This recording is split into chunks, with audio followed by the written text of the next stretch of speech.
지금 이 상황 자체가 이스라엘이 남유다와 북이스라엘로 나누어져 있는 상황이고 지금 본문 자체를 사실은 이제 어제 본문이었던 9절로부터 좀 시작을 해서 전체를 통으로 봐야 되는 본문입니다. 그러니까 이 나눠져 있는 남북의 상황 가운데 지금은 이제 유다의 지도자들의 죄를 좀 이야기하고 있는 부분이 이제 어제 본문이었던 9절로부터 시작이 되어지는 건데요. 유다에 있었던 지도자들, 그러니까 넓게 이야기하면 선지자나 제사장과 같은 모든 리더들을 다 포함하지만 이제 좁게 얘기하면 계속 우리가 보았던 이 선지자들에 관한 제약을 계속 이제 고발하고 있는 장면으로 어제와 오늘 본문이 하나로 좀 이어져 있는 겁니다. 그들의 잘못은 무엇이냐면 유다를 일단은 올바르게 인도하지 못하는 것이죠. 그러니까 리더들의 잘못은 그들이 섬겨야 되는 그 백성들을 제대로 인도하지 못하는 것이 잘못인데 무엇이 더 구체적으로 잘못이냐면 우상 숭배를 하고 있는 이 백성들을 돌이켜 하나님께로 인도하는 것이 리더들의 역할이었는데 이 역할이 제대로 안 됐다라는 이야기를 하는 겁니다. 그러니까 결국 백성들의 영적인 어떤 무감각함은 누구의 잘못으로 이야기되어지냐면 지도자들의 무책임한 리더십에 있다라고 하는 것을 이야기해주고 있는 것이죠. 그러면서 이제 어제 보면 13절로 넘어가면서는 무슨 이야기를 하냐면 이처럼 이제 남유다에 있는 리더들의 문제가 북이스라엘에서 했던 것과 크게 별 차이가 없다라는 것을 이야기를 해주는 그 단락이 등장을 해요. 그래서 북이스라엘 선지자들은 바알 숭배를 하는 백성들을 돌이키게 하지 못하고 오히려 그들이 악한 길로 행하도록 인도한 것이 문제가 되어서 결국은 나중에 이 아수르의 침공을 받아서 멸망하게 되는 일이 발생하는 것에 관한 이야기가 거기에 이제 등장하게 되어지고요.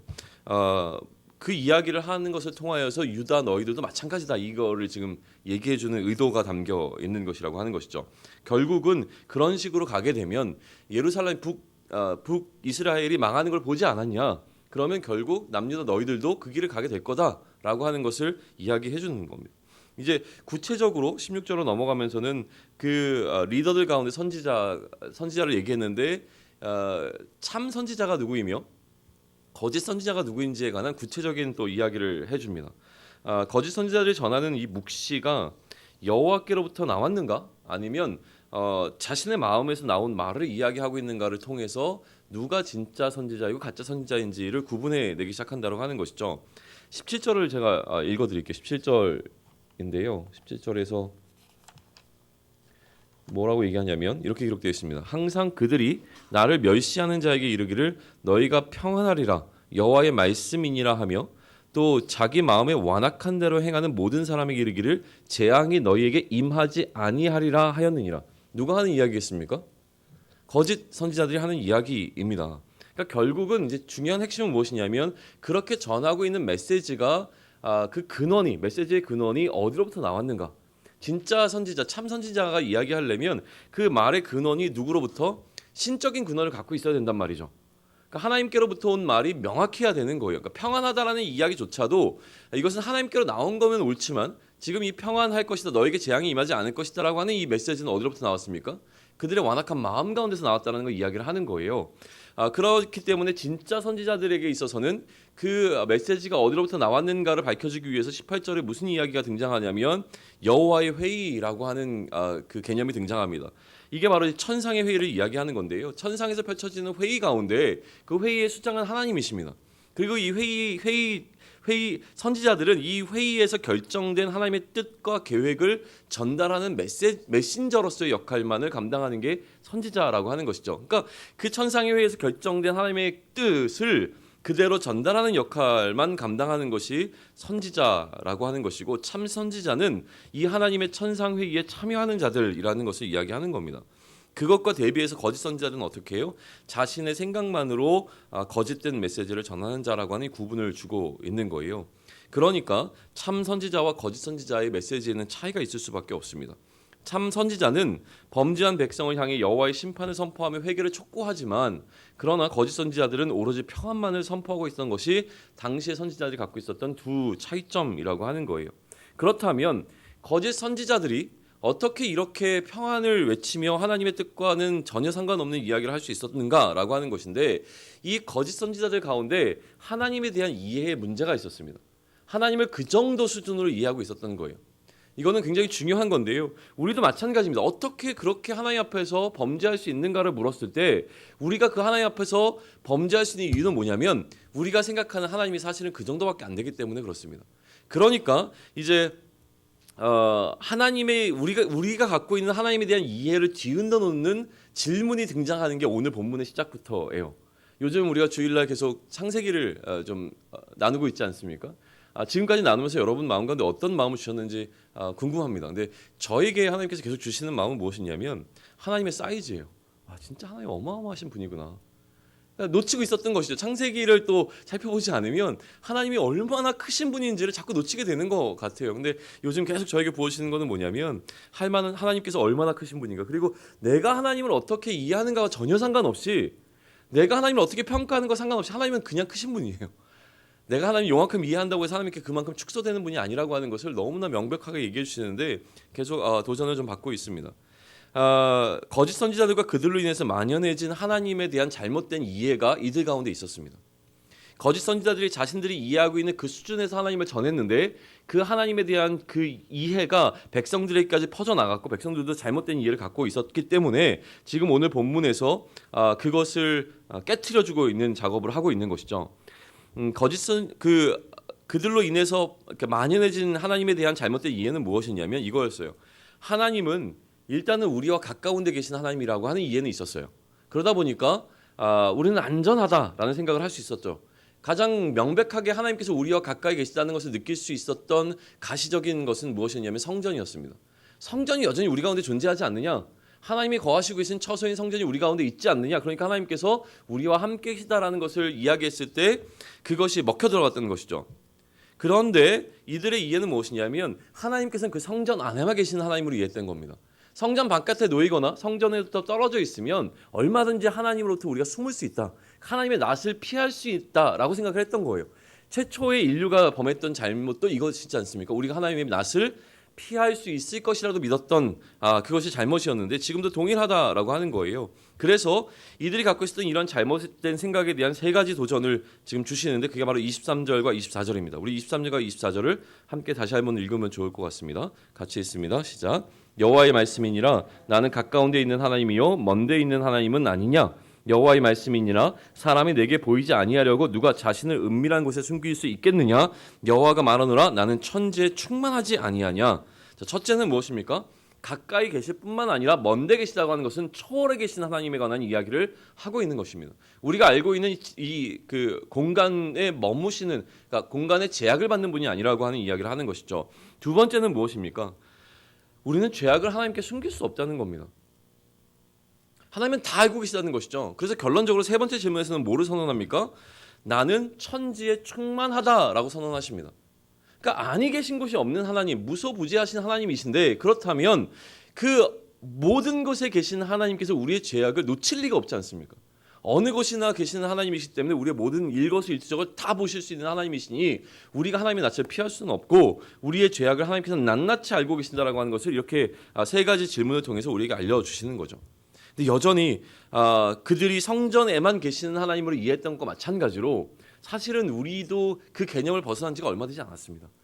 교회에 오면 이 예배당에 들어오는 순간부터 여기만 뭔가 거룩한 장소인 것 같고, 하나님이 여기만 계실 것 같고, 집에 돌아가면 괜찮을 것 같은 이런 생각들, 교회에 오면 조금 더 깨끗하고 뭔가를 해야 될 것 같고, 딴 데 나가면 괜찮을 것 같은 이 생각들. 근데 여전히 이 생각이 변했죠. 하나님은 모든 곳에 계시고 여기는 우리가 예배하는 예배당일 뿐이다라는, 그래서 우리 스스로가 성전이라는 이 개념이 우리 가운데 이렇게 일어나기 시작했습니다. 그럼에도 불구하고 우리의 또 문제는 무엇입니까? 그런데 여전히 사람을 속이면 하나님을 속일 수 있을 것 같은 생각이 들어옵니다. 특히나 막 교회에서 뭔가 리더로 섬기고 있는 우리 목장의 목자님을 속이면, 또 교회에 나온 이제 목사님들을 속이면 그래도 뭔가 될 것 같은, 그럼 하나님도 속아주실 것 같은 이런 마음이 드는 거죠. 그러니까 성경을 좀 안 읽어도 괜찮죠. 누가 물어보지 않아도 괜찮은 거죠. 결국은 하나님께서 우리를 모든 것을 보신다라고 하는 코람데오라고 하는 하나님 앞에 서라고 하는 것이 굉장히 중요한데, 그 부분을 자꾸 놓치고 우리는 사람에게 보여주는 신앙생활을 가고 있는 여전히 그런 습성들이 우리에게 남아있다라고 하는 겁니다. 거짓 선지자들의 메시지의 문제는 무엇이냐면 이들이 괜찮아 괜찮아 평안해 괜찮아 괜찮아라고 하는 이야기가 먹힌다는 거예요. 타당성을 갖고 있었다는 것이죠. 그럼 그들의 메시지가 왜 먹혔냐는 것인데 그 메시지가 먹혔던 이유는 무엇이냐면 이 거짓 선지자들이 자신이 받았던 이 메시지가 하나님께로부터 온 것이라고 하는 타당성을 입증하기 위하여 근거로 제시했던 게 바로 꿈입니다. 내가 꿈꿨는데 꿈을 통해서 하나님께서 나에게 말씀을 주셨는데 왜냐하면 당시 하나님께서 사람들과 소통하는 특히 이 하나님의 뜻을 알게 하시는 선지자들과 소통하는 방식 가운데 하나가 꿈이라고 하는 부분이었습니다. 그러니까 이게 먹혔던 거예요. 그러니 그 부분이 잘못됐다라고 하는 것을 다시 한번 지적해주기 위해서 25절로부터 27절을 기록하고 있는 겁니다. 25절로부터 27절을 함께 있습니다. 내 이름으로 거짓을 예언하는 선지자들의 말에 내가 꿈을 꾸었다고 말하는 것을 내가 들었노라. 거짓을 예언하는 선지자들이 언제까지 이 마음을 품겠느냐. 그들은 그 마음에 간교한 것을 예언하느니라. 그들이 서로 꿈꾼 것을 말하니 그 생각인즉 그들의 조상들이 바알로 말미암아 내 이름을 잊어버린 것 같이 내 백성으로 내 이름을 잊게 하려 함이로다. 그들은 하나님이 주신 꿈이 아니라 사실은 마음에 간교한 것을 예언하고 있다라고 하는 것이 26절에서 분명하게 등장하는 것이죠.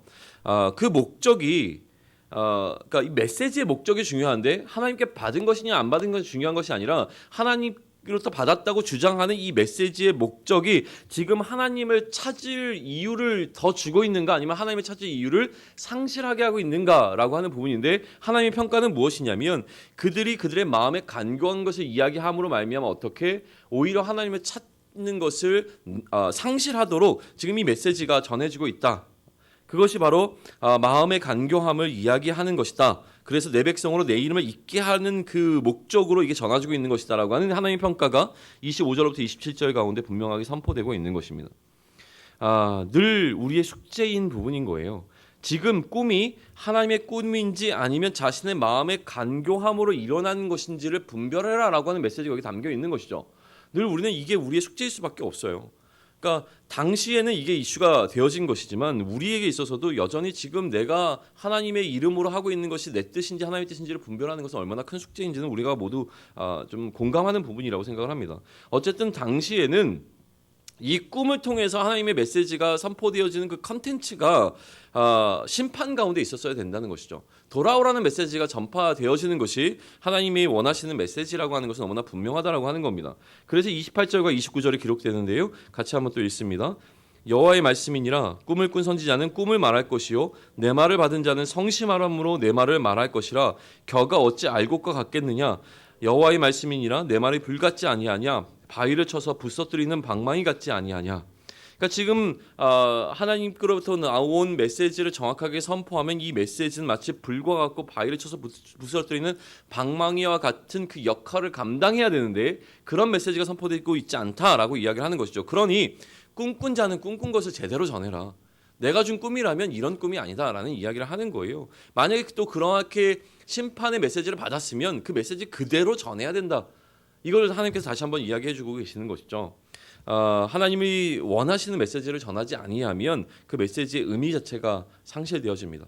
그러니 그렇게 전하지 않으면 하나님께서 어떻게 할 것인가라는 문제가 등장하는데 그것이 바로 30절로부터 32절입니다. 한마디로 이야기하면 하나님께서 치실 것이라는 이야기를 하고 있는 거예요. 30절부터 32절도 같이 읽습니다. 여호와의 말씀이니라 그러므로 보라 서로 내 말을 도둑질하는 선지자들을 내가 치리라. 여호와의 말씀이니라 보라 그들이 혀를 돌려 여호와가 말씀하셨다 하는 선지자들을 내가 치리라. 여호와의 말씀이니라 보라 거짓 꿈을 예언하여 이르기를 거짓과 헛된 자만으로 내 백성을 미혹하게 하는 자를 내가 치리라. 내가 그들을 보내지 아니하였으며 명령하지 아니하였나니 그들은 이 백성에게 아무 유익이 없느니라. 여호와의 말씀이니라. 아멘. 거짓 선지자들에 대한 이제 심판이 계속 이제 이어지고 있는데 이어지는 33절부터 34절에 이르는 이 단락에 핵심 키워드가 있습니다. 이렇게 하나님께 치시리라라고 얘기하고 그 다음부터 펼쳐지게 되는 거짓 선지자들에 관한 어떤 심판에 관한 이야기 가운데 핵심 키워드는 뭐냐면 엄중한 말씀이라고 하는 거예요. 엄중한 말씀. 근데 이게 좀 중요하면서도 좀 복잡합니다. 이 엄중한 말씀이라고 번역된 원어는 마사라고 하는 이 히브리 단어인데 여기에는 이중적인 의미가 담겨 있다고 해요. 이 마사라고 하는 단어가 갖고 있는 첫 번째 의미는 무엇이냐면 짐입니다. 짐, 우리가 짊어지는 짐의 의미를 갖고 있고요. 또 하나는 하나님께로부터 받게 되어지는 신탁, 그러니까 그 신탁의 의미를 갖고 있어요. 그러니까 이거를 어떻게 해석할 것이냐 문제가 등장하는 거예요. 그러니까 두 가지 이중적인 의미를 다 갖고 있는 단어이기 때문에 우리는 이 단어를 볼 때 이 두 가지 의미를 한꺼번에 생각을 해야 된다라고 지금 학자들은 주장을 하는 겁니다. 어떻게 보냐면 이렇습니다. 하나님의 마사가 무엇이냐? 너희가 하나님의 마사이다. 이렇게 지금 기록되어 있는 거예요. 실제로 이렇게 성경을 보게 되면 하나님의 마사가 무엇이냐? 너희가 하나님의 마사다라고 얘기했을 때 우리 한글 성경으로 따지면 이렇게 되는 거죠. 하나님의 엄중한 말씀이 무엇이냐? 너희가 하나님의 엄중한 말씀이다라고 얘기하는 것은 명확하게 안 드러나요. 이중적인 의미를 생각하면 이렇게 해석할 수 있습니다. 하나님의 신탁이 무엇이냐? 너희가 하나님의 짐이다. 그러니까 너희는 내버려지게 될 것이다 라는 이야기를 하는 것이죠. 하나님께서 원하시는 것이 무엇이냐? 너희가 바로 하나님의 짐이라는 사실이다. 그러니까 하나님의 짐이 될 수밖에 없는 너희들은 내쳐지게 될 것이다 라는 메시지를 담고 있다는 이야기를 하고 있는 거예요. 제가 굉장히 이 학자들이 얘기하고 있는 거를 압축해서 설명을 하고 이 새벽에 설명할 수가 없기 때문에 이렇게 이야기를 할 수밖에 없는데요. 아주 쉽게 접근하면 이렇게 접근합니다. 복잡하게 이중점의 의미를 갖고 있다면 이런 거 다 내버리시고요. 저는 이렇게 생각하면 좋겠습니다. 결국은 이 엄중한 말씀이라고 하는 것은 하나님으로부터 직접 받게 되어지는 말씀으로 그냥 이해하시고 읽으시면 될 것 같아요. 그러니까 하나님께로부터 직접 받은 말씀이 아니면 제발 좀 얘기하지 말아줬으면 좋겠어 라는 이야기를 하시는 것으로 이해하시면서 33절부터 36절에 기록되어 있는 하나님의 뭐라 했죠? 엄중한 말씀에 대한 것을 좀 이해하면서 넘어가시면 좋을 것 같은데요. 같이 또 읽습니다. 33절부터 36절까지 읽겠습니다. 이 백성이나 선지자나 제사장이 내게 물어 이르기를 여호와의 엄중한 말씀이 무엇인가 묻거든 너는 그들에게 대답하기를 엄중한 말씀이 무엇이냐 묻느냐 여호와의 말씀에 내가 너희를 버리라 하셨고 또 여호와의 엄중한 말씀이라 하는 선지자에게나 제사장에게나 백성에게는 내가 그 사람과 그 집안을 벌하리라 하셨다 하고 너희는 서로 이웃과 형제에게 묻기를 여호와께서 무엇이라 응답하셨으며 여호와께서 무엇이라 말씀하셨느냐 하고 다시는 여호와의 엄중한 말씀이라 말하지 말라 각 사람의 말이 자기에게 중벌이 되리니 이는 너희가 살아계신 하나님 만군의 여호와 우리 하나님의 말씀을 망령되이 사용함이라 하고 그러니까 결국은 이거죠. 제발 좀 나에게 받지 않았으면 나에게 받은 말씀이라고 말하지 말라라는 겁니다. 심지어 하나님께서는 어떻게 하셨다고 37절과 38절을 기록하시냐면 하나님께서 사람을 보내서 제발 엄중한 말씀이라고 말하지 말라고 계속 설득하는데도 이 말을 듣지 않았다라는 이야기까지 기록하고 계세요. 제가 있습니다. 37절 38절입니다. 너는 또 선지자에게 말하기를 여호와께서 내게 무엇이라 대답하셨으며 여호와께서 무엇이라 말씀하셨느냐 너희는 여호와의 엄중한 말씀이라 말하도다 그러므로 여호와께서 이와 같이 말씀하실 때 내가 너희에게 사람을 보내요 이 말씀은 여호와의 엄중한 말씀이니 너희는 말하지 말라 하였으나 너희가 여호와의 엄중한 말씀이라 하였은즉 뭔가 좀 복잡해 보이죠. 근데 한마디로 얘기하면 제발 좀 나에게 받지 않은 거면 엄중한 말씀이라고 이야기하지 말아줄래? 이 얘기 하시는 거예요. 내가 그렇게 사람을 보내가지고 너희에게도 그 얘기하지 말라고 얘기하면 너희는 왜 자꾸 그렇게 얘기하니? 그러므로 하나님께서 이렇게 말을 듣지 않은 이들에게 심판을 임하게 할 것이다 라는 이야기를 39절, 40절에서 하면서 마무리 짓고 있는 겁니다. 같이 읽습니다. 내가 너희를 온전히 잊어버리며 내가 너희와 너희 조상들에게 준 이 성읍을 내 앞에서 내버려 너희는 영원한 치욕과 잊지 못할 영원한 수치를 당하게 하리라 하셨느니라. 하나님께 짐이 되어지는 이 선지자들을 하나님께서 내쳐버릴 것이다. 그 백성들도 내칠 것이다. 이 얘기를 하고 있는 것이죠. 네, 본문이 길어가지고 막 열심히 달려왔습니다. 열심히 달려온 이유는 제가 결론을 맺을 시간이 필요해서 그랬어요. 뭐 결론을 맺는다는 것보다요. 그래서 이 본문을 묵상하는 가운데 저에게 주신 마음은 무엇인가라고 하는 겁니다.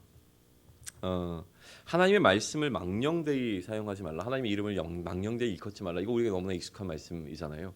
십계명에 이제 기록된 이야기 가운데 하나인데 제가 어렸을 때 저는 이제 어떻게 배웠냐면 사실 제가 주일학교 때 이렇게 제대로 좋은 전도사님을 만났을 텐데 또 잘 이렇게 못 배웠다는 생각이 드는 지점들이 몇 개가 있어요. 뭐였냐면 예를 들면 이런 거예요. 아담이 먹은 게 무엇입니까? 선악과죠. 근데 이제 저는 사과라고 알고 있었어요. 그래서 아담스 애플이라고 하잖아요. 아담이 사과를 베어 먹는데 하나님이 아담아 불러가지고 깜짝 놀라가지고 목에 걸려서 남자들 목에 있는 게 사과 베어문 그 흔적이다 막 이런 것들을 배웠는데 이게 이제 너무 강렬한 인상으로 들어가는 거죠. 요나를 삼킨 물고기가 무엇입니까? 고래라고 알고 있잖아요. 고래 주일학교 잘못 나오신 거예요. 성경에는 고래란 말이 등장하지 않아요. 큰 물고기라고만 등장하는데 아마 이제 이해를 돕게 하기 위해서 이렇게 표현했던 것이 문제가 좀 되어져요. 그러면서 그때 이제 저에게 십계명을 설명하면서 무슨 얘기를 하냐 하나님의 이름을 망령되이 일컫는 것은 무엇이냐면 미국 사람들이 하는 거다. 오 마이 갓, 지저스 크라이스트 이런 거 하면 안 된다. 그게 이제 하나님의 이름을 망령되이 일컫는 것이다. 이렇게 생각해서 아 그래 나는 영어를 안 하니까 나는 그럼 하나님의 이름을 망령되이 일컫지는 않네라고 생각하면서 편안하게 신앙생활을 해온 게 저희 어린 시절이었다고 하는 것이죠. 그런데 오늘 본문과 같은 이 본문을 보게 되어지면 하나님의 이름을 망령되이 일컫는 것이 무엇인지를 너무나 명백하게 알려주시죠. 그리고 우리가 얼마나 자주 하나님의 이름을 망령되이 일컫고 있는가라고 하는 것에 대해서 우리에게 경각심을 줄 수밖에 없는 본문이 오늘 본문이라고 하는 겁니다. 다시 얘기하면 무엇이냐면 하나님의 이름을 도적질하는 것이라고 오늘 본문은 표현합니다. 하나님의 이름을 도적질하는 거예요. 도대체 우리가 하나님의 이름을 어떻게 도적질했습니까? 라는 질문이 던져지는 것이죠. 저희가 이제 2박 3일 동안 2박 3일 아니고 3일 동안 이명신 사모님이라고 하는 이 NGO 활동을 하시는 사모님과 함께 3일 동안 이제 고민을 하면서 청년들과 함께 보냈는데 이분이 이제 NGO 활동을 하는 가운데 페어 처치, 뭐 페어 라이프 아니면 페어 트레이드 뭐 이런 것들을 하시는 분이세요. 그러면서 이제 전반적으로 통틀어서 페어 라이프라고 이야기를 하는 거예요. 공정한 삶을 살아가는 것에 관한 이야기를 하는데 요즘 걱정이 있다고 하시는 거예요. 그래서 뭐냐고 말씀을 드렸더니 서울시랑 같이 일을 하는데 서울시가 이제 페어 라이프라고 하는 걸 가져가려고 한다. 그러니까 뭔가 이제 NGO에서 뭔가 이렇게 잘 활동을 하면 이거를 서울시가 제가 서울시 비난 발언을 해도 되는지 모르겠습니다. 용서하고 들으십시오. 서울시 관계자분이 계시다면. 근데 이게 자꾸 가져가신다는 거예요. 그러니까 일하기가 참 힘들다. 좋은 개념이 있으면 자꾸 가져가니까 이거를 이제 전문적인 용어로 슬로건 띠프라고 이야기하더라고요. 슬로건이 하나 정해지면 슬로건이 좋아 보이면 다 이렇게 도둑질해 간다는 거예요. 이것 때문에 이제 상표로 등록하시려고 하신다. 요즘에 그래서 그거 알아보고 있다. 이 얘기를 하시는데 오늘 본문을 보면서 그 이야기가 좀 생각이 났습니다. 창작을 하고 있는 어떤 영역 가운데서는 이거를 이제 표절이라고 이야기를 하죠. 누군가가 창작해서 만드는 이야기를 도적질을 하는 것이 표절이 되어지고 오늘을 살아가는 우리 시대에서 이 표절이라고 하는 건 굉장히 큰 이슈가 되어집니다.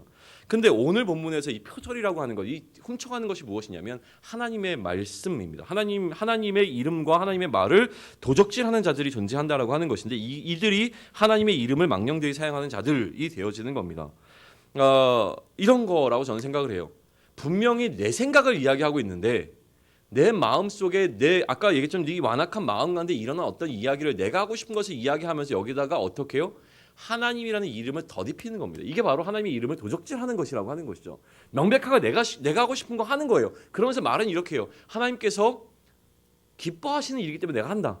그러나 실상은 내가 하고 싶은 거 하고 있는 거거든요.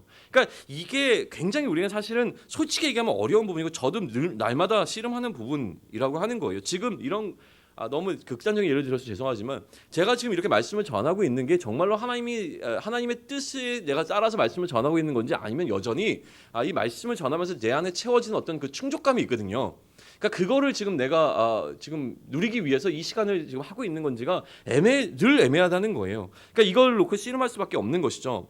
하나님의 이름으로 행하는 일이지만 여기에 자신의 욕심을 채워나가기 시작한다면 그것 역시도 하나님의 이름을 도용하는 것이고 하나님의 이름을 망령되이 일컫게 되어지는 것이라고 하는 것을 우리는 굉장히 깊이 고민하셔야 된다는 겁니다. 오늘을 살아가면서 사실은 우리는 그리스도인으로 살아가려고 애씁니다.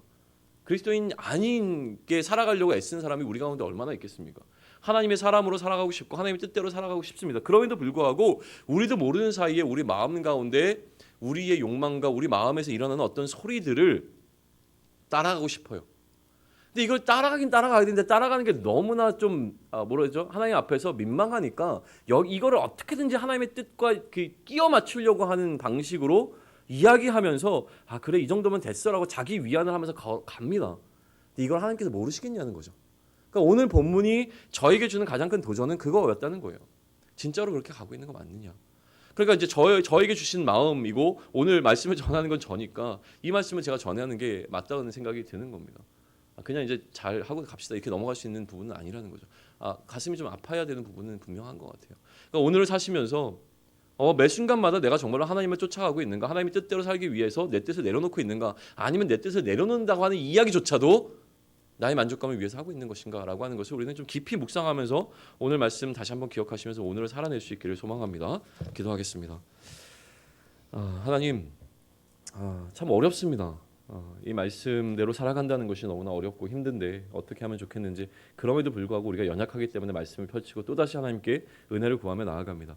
우리의 마음을 만져주시고 하나님의 마음을 알려주시고 기꺼이 우리 마음의 소리를 하나님의 마음과 분별해낼 수 있는 지혜를 우리에게 허락하여 주셔서 갈등의 상황 가운데서 내 뜻을 내려놓고 하나님이 보시기에 또 하나님께서 원하시는 방식으로 내가 손해 보더라도 그쪽으로 나아갈 수 있는 결단들을 우리 삶에서 소소하게 또 때로는 강렬하게 할 수 있는 우리들이 될 수 있도록 하나님 도와주시옵소서. 이 모든 말씀 우리 예수 그리스도의 이름으로 기도드렸습니다.